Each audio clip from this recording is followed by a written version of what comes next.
Good morning. Hi hello everyone. नमस्कार आपका हमारे इसी यूट्यूब चैनल पे UGC net home science. UGC net home science का पे हम टॉपिक पढ़ेंगे क्लॉथिंग एंड टेक्सटाइल, वस्त्र एवं परिधान। इसके बारे में इंट्रोडक्शन के बारे में हम पढ़ेंगे। Introduction. Textile fibre have been used to make cloth for several thousand year. कितने बहुत ही हजारों सालों से हम इस चीज़ का यूज़ कर रहे हैं। रोटी, कपड़ा और मकान। रोटी, कपड़ा और मकान में दूसरी, रोटी के बाद में दूसरी चीज़ होती है कपड़ा, जो हमारे लिए नीड बहुत ज़रूरी होती है इसकी। बिना कपड़े के हम नहीं रह सकते। एक तरीके का ये एक बचाव है बाहर के एनवायरनमेंट से। First manufactured fibre was produce commercially on 1885 में इस मैन्युफैक्चर हुआ था, इस फाइबर का था। And was produce from fibres of plants and animals. Fibre का मतलब क्या होता है? तंतु, जो कि बनते हैं प्लांट्स एंड एनिमल्स।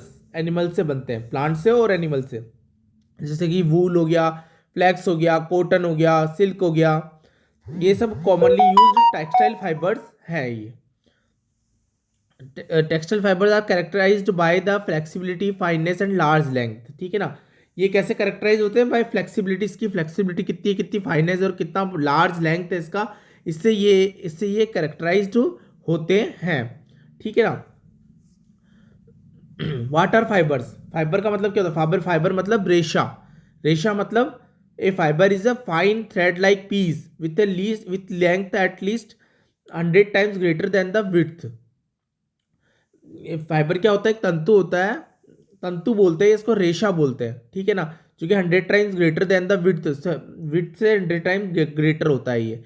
और ये क्या बनाने के लिए? यार्न और फैब्रिक बनाने के लिए यूज में लिया जाता है। मतलब यार्न मतलब कि धागा बनाने के लिए और उसका वस्त्र बनाने के लिए यूज में लिया जाता है। ये बेसिक यूनिट होती है फाइबर की। फाइबर क्या होती है? एक टेक्सटाइल की बेसिक यूनिट होती है फाइबर। ठीक है ना। अब हम पढ़ेंगे क्लासिफिकेशन। क्लासिफिकेशन, इसका क्लासिफिकेशन होता है तीन टाइप पे क्लासिफिकेशन होता है। मेनली तो वैसे दो ही होता है, नेचुरल फाइबर और मैन्युफैक्चर्ड फाइबर। लेकिन तीसरा भी है, मिनरल फाइबर भी होता है। नेचुरल फाइबर क्या होता है? फाइबर विच ग्रो और develop and come from natural resources like plant and animal. जो कि नेचुरली अपने को मिलता है फ्रॉम नेचुरल रिसोर्सेज से, उसे हम बोलते हैं plant and animal. Fibre produced by manufacture fibre, fibers produced by industrial processes, whether from natural polymers transformed upon the action of chemical reagents or through polymers obtained by chemical synthesis। ऐसे fibres जो कि produce होते हैं bye industrial process के द्वारा, जो use process होते हैं, उनको हम बोलते हैं मैन्युफैक्चर्ड फाइबर।